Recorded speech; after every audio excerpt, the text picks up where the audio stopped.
तो प्रिय विद्यार्थी सभी को जय श्री राधे कृष्ण। जैसे कि आप जानते हैं, मैं हाई स्कूल गणित की जो गणित है एनसीईआरटी सरकारी, उसकी लगातार प्रश्नावलियों की श्रृंखला में आपको करा रहा हूं, जिसमें हम लगातार प्रश्न कवर कर रहे हैं। जिसमें प्रश्नावली हमारी जो है वो 8.1 त्रिकोणमिति में चल रही है, जिसमें हमने 3 सवाल कवर कर लिए हैं। आज की वीडियो में हम प्रश्न नंबर 4 से देखेंगे। आप हमारे चैनल दिव्यांश के चैनल लगातार बने रहिए, अपडेट करते रहिए, जिससे गणित में आप अच्छा स्कोर आए और समय से आपका कोर्स पूरा हो जाए। तो देखिए, हमें जो है प्रश्न नंबर 4 है वो दे रहा है 15 cot a बराबर 8 है। तो साइन और सेक की वैल्यू जो वो पूछ रहा है। आइए इसका हल देखते हैं। तो देखिए 15 cot a की जो वैल्यू दे रखी है इसने वो बराबर है 8। अब आप cot a की यदि वैल्यू निकालेंगे यहाँ से, क्या हो जाएगा 8/15। अब इसको कन्वर्ट करेंगे यदि 10 में, तो 10 बराबर क्या हो जाएगा, 10 बराबर हो जाएगा आपका 15/8। अब हमें मान चाहिए सेक का, तो सेक स्क्वायर ए बराबर सूत्र होता है इस सर्वसम का 1 + tan स्क्वायर ए। अब 1 + tan की जो वैल्यू है देखिए 15/8 का क्या करेंगे, वर्ग करेंगे, 15/8 का वर्ग। अब 1 + 15 का वर्ग होता है 225 और 8 का वर्ग होता है 64। एलसीएम डालेंगे तो 64 + 225 और बटे 64। अब जोड़ेंगे आप तो ये जो सेक स्क्वायर ए की वैल्यू आ जाएगी वो आ जाएगी 289 बटे आपका 64। अब 289 जो है वो 17 का वर्ग और ये 64 8 का वर्ग है, तो ये वर्ग हो जाएगा, यहाँ सेक स्क्वायर ए हो जाएगा, वर्ग से ये वर्ग कैंसिल हो गया। तो सेक ए की जो वैल्यू आई वो 17/8 आई। अब देखिए मान क्या इसका साइन का और पूछ रहा है, तो साइन का मान निकालने के लिए क्या होगा, देखिए भाई साइन का हमें मान चाहिए। तो अब साइन का मान निकालने के लिए आप क्या काम करेंगे,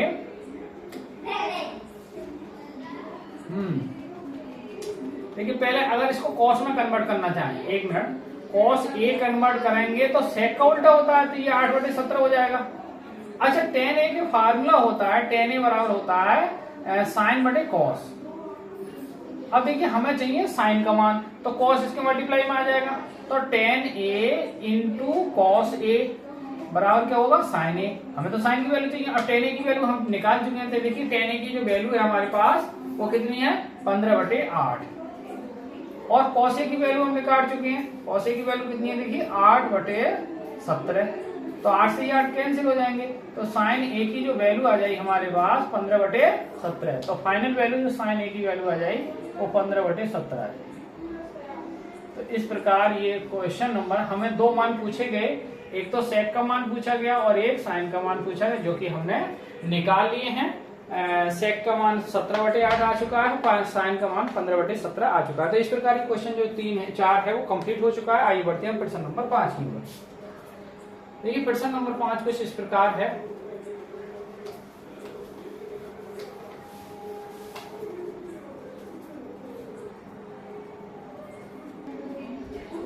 देखिए क्वेश्चन नंबर जो 5 है वो कह रहा है क्वेश्चन कि यदि सेक थीटा का मान 12/13 हो तो अन्य त्रिकोणमिति सभी मान ज्ञात करने हैं। साइन कॉस टेक कॉट ये सभी मान 5 जो शेष बचे त्रिकोणमिति निष्पत्तियां सबके मान ज्ञात करने हैं। तो आइए इसका हल देखते हैं। बढ़िया क्वेश्चन है। क्वेश्चन दे रखा है कि सेक थीटा की वैल्यू कितनी है, देखिए 13/12। अब अगर अब इसको हम कॉस में कन्वर्ट करना चाहें तो ये उल्टा हो जाता है, सेक का उल्टा हो जाता है, यानी 12/13। अभी कॉस बराबर होता क्या है, ये आधार बटे क्या होता है, कर्ण। तो यहाँ से हमें पता चले कि जो आधार है ए को ही आधार कहा गया है, ए बराबर यानी आधार ए बराबर है हमारा 12 और कर्ण जो है हमारा के कहेंगे 13। तो अब एक पाइथागोरस प्रमेय से क्या होता है, देखिए पाइथागोरस प्रमेय से आप एक संबंध याद करेंगे, कर्ण का वर्ग बराबर होता है लंब का वर्ग प्लस आधार का वर्ग। ये फॉर्मूला याद करेंगे, जहां जो मान है दे रखा है उसको मान रखेंगे, 13 का वर्ग रखेंगे, के की जगह लंब निकालना है, आधार की जगह 12 का वर्ग। अब देखिए 13 का वर्ग हो जाएगा 169, एल का वर्ग यानी लंब का वर्ग निकालना है, 12 का वर्ग 144 हो जाएगा। 144 से इधर लाएंगे तो 169 - 144 बराबर एल का वर्ग यानी लंब का वर्ग घट के 25 आएगा और 25 एल स्क्वायर, यहाँ से 25 जो हो जाएगा वो 5 का स्क्वायर हो जाएगा, स्क्वायर कैंसिल हो जाएगा, तो एल जो लंब हो जाएगा हमारा एक प्रकार से वो कितना आएगा, 5 आ जाएगा। अब देखिए लंब 5 है, कर्ण हमारे पास 13 है, आधार है। अब हम पहले देखिए सेक थीटा, पहला हमारे त्रिकोणमिति निष्पत्ति होती है साइन थीटा। साइन थीटा वर्ग होता है लंब बटे कर्ण। अब लंब हम निकाल चुके हैं 5 और कर्ण हमारा 13 है। दूसरी हमारी निष्पत्ति कॉस थीटा की वैल्यू हम निकाल चुके हैं 12/13। और फिर होता है हमारा टेन थीटा जो वैल्यू होता है लंब बटे आधार होता है। तो लंब हम 5 है और आधार हमारा 12 है।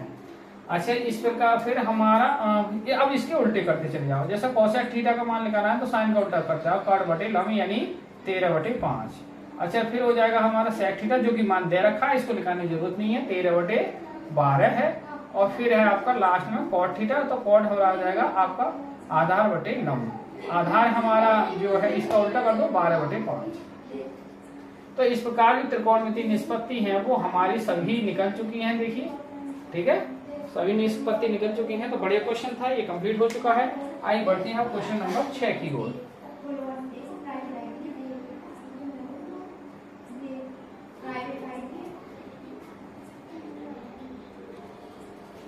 देखिए क्वेश्चन क्या है, क्वेश्चन नंबर 6 है, बढ़िया क्वेश्चन है ये, 4 नंबर में आ चुका है। कह रहा है ए कोण ए और कोण बी, कोण ए और कोण बी जो है वो न्यून कोण है।